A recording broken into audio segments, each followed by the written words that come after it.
Madame, Monsieur, bonjour. Le 26 mai 2019, nous serons invités à élire nos députés au Parlement européen. Même si l'utilité d'une telle élection n'est pas évidente pour tout le monde, il ne faut pas la négliger. Il ne faut pas négliger cette chance que nous avons de dire que nous voulons un changement radical. Tout simplement parce que les temps qui viennent font peser de lourdes menaces sur l'existence même de la civilisation européenne. L'Union européenne, telle qu'elle est construite depuis 1992, est vouée à l'échec. Tôt ou tard, elle s'écroulera, tout simplement parce qu'elle ne respecte pas la liberté et la volonté des peuples, et parce qu'elle détruit par pans entiers leur civilisation commune, dont je rappelle qu'elle s'abreuve à un même grand fleuve civilisateur qui nous vient à la fois de la Rome et de la Grèce antique, des Hébreux et surtout du christianisme. Cette Union européenne s'écroulera parce que, peu à peu, en contradiction avec les fondamentaux de sa civilisation, elle asservit l'homme et les nations au dieu argent. Il ne faut pas en conclure que l'unité de l'Europe n'est pas nécessaire. Au contraire, face aux immenses défis du XXIe siècle, une certaine unité de l'Europe est absolument nécessaire et même vitale. Aucun pays européen ne peut affronter seul ces risques gigantesques que sont une possible guerre mondiale, une possible guerre ethnico-religieuse sur le sol européen, une possible invasion de peuples extra-européens miséreux, attirés par ce leurre d'une richesse apparemment fabuleuse, de peuples européens qui, eux, sont en voie de régression démographique, de régression culturelle, de régression spirituelle, et qui ont perdu tous leurs repères, qui est ce qui les empêche d'avoir une projection commune dans l'avenir et d'avoir une capacité d'assimilation.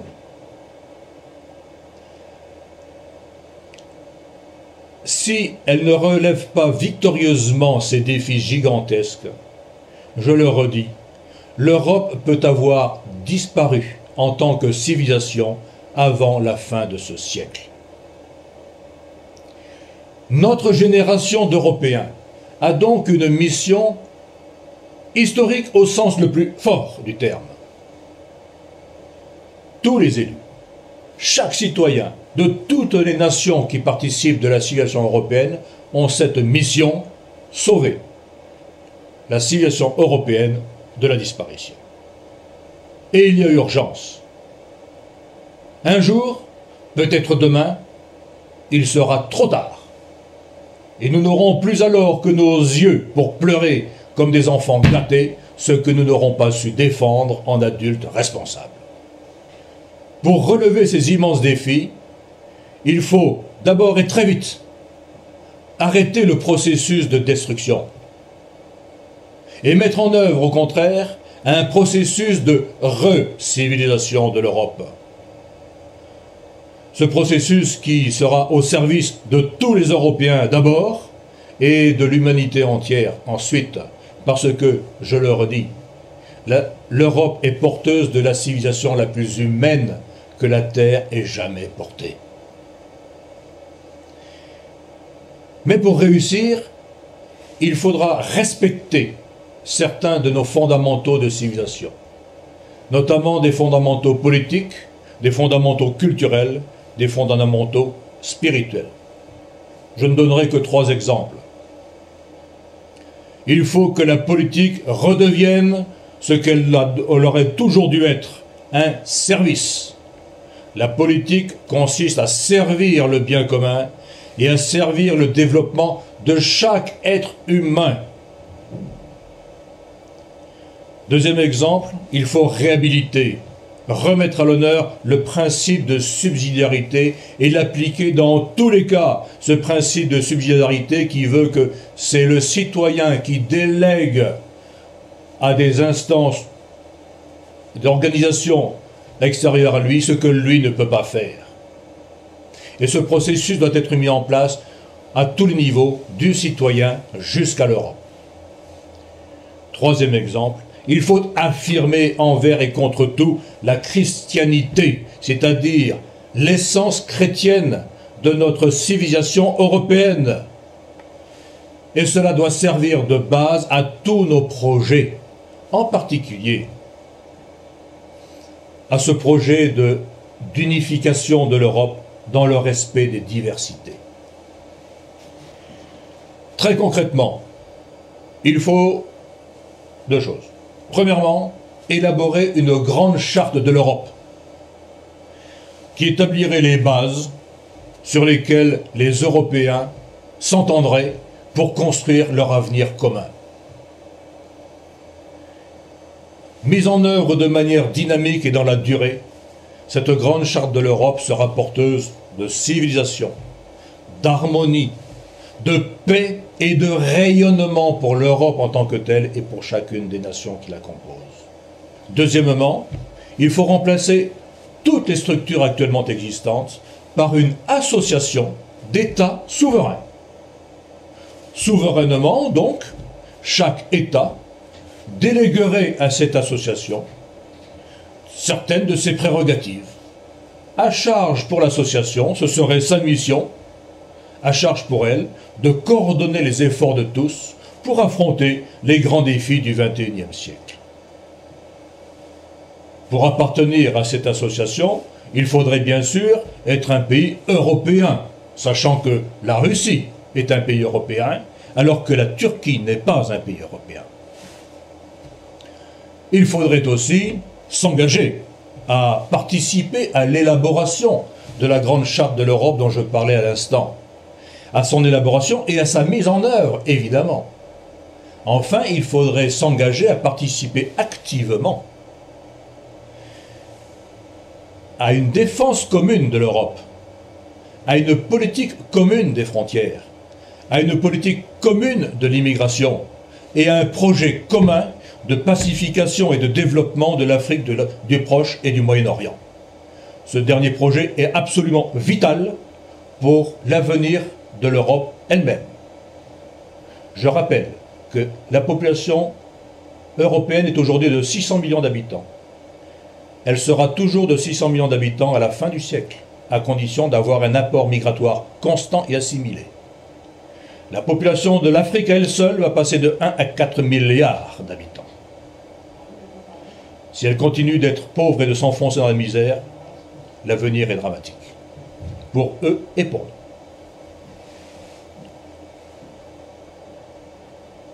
Madame, Monsieur, je présenterai une liste aux élections européennes sur cette vision d'avenir de l'Europe que je viens de brosser très rapidement devant vous. Évidemment, pendant la campagne, j'aborderai d'autres thèmes. Il m'est souvent proposé de rejoindre telle ou telle liste, de me dire que je suis un facteur de division. Je ne rejoindrai aucune liste, parce qu'elles procèdent toutes de partis politiques qui n'ont d'autre but que d'obtenir des mandats. Elles procèdent toutes de ce que De Gaulle appelait le système désastreux des partis. Or, ce système désastreux des partis, c'est lui qui nous a conduits dans la situation calamiteuse dans laquelle se trouvent aujourd'hui la France et l'Europe. De plus, ce système des partis est en voie de perdition. Quand on est sain d'esprit, on n'embarque pas sur un bateau qui coule. En revanche, je m'adresse à vous pour que vous preniez bien la mesure de ce que nous faisons. Nous ne sommes pas un parti politique. Nous ne courons pas après des mandats politiques. Nous ne cherchons pas à nous engraisser, très concrètement. Nous avons un projet pour l'Europe dont nous savons qu'elle est en voie de perdition, comme la France. Notre projet, c'est rebâtir l'Europe avec les nations. Et cela transcende radicalement tous les partis politiques.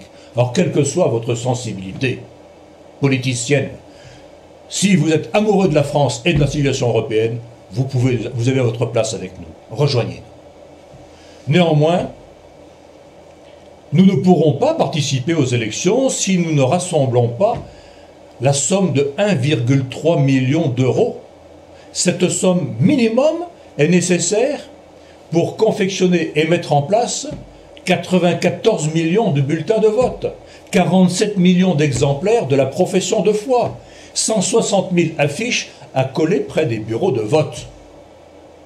Nous ne disposons pas du dixième de cette somme.